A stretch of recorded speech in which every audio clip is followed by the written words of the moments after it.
ചരിത്രം കുറിക്കുകയാണ് ഒരു വനിതാ ബഹിരാകാശ സംഘം. ബ്ലൂ ഓറിജിന്റെ NS-31 വിജയകരമായി ദൌത്യം പൂർത്തീകരിച്ചു. പോപ്പ് ഗായിക കാറ്റി പെറി ഉൾപ്പെട്ട സംഘമാണ് 11 മിനിറ്റ് ബഹിരാകാശ അതിർത്തിയിൽ സഞ്ചരിച്ച് മടങ്ങിയെത്തിയത്.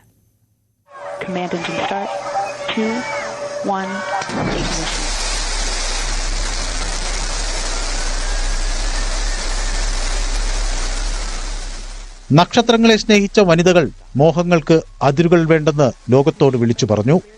Blue origin new shepherd mission ദൌത്യം പൂർണ്ണ വിജയം. NS-31 ക്രൂവിൽ 6 വനിതകൾ.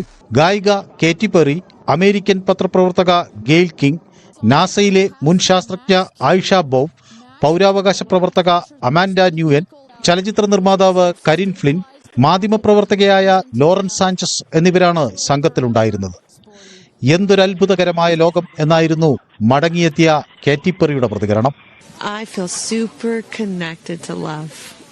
So connected to love. I think this experience has shown me you never know how much love is inside of you, like how much love you have to give and how loved you are until the day you launch. Blue origin ബഹിരാകാശ company Amazon സ്ഥാപകൻ Jeff ബെസോസിന്റെ ഉടമസ്ഥതയിലുള്ളതാണ്. മനുഷ്യർക്ക് സഞ്ചരിക്കാൻ കഴിയുന്ന sub orbital rocket സംവിധാനമാണ് new shepherd. Blue origin NS-31 pilot ഇല്ല.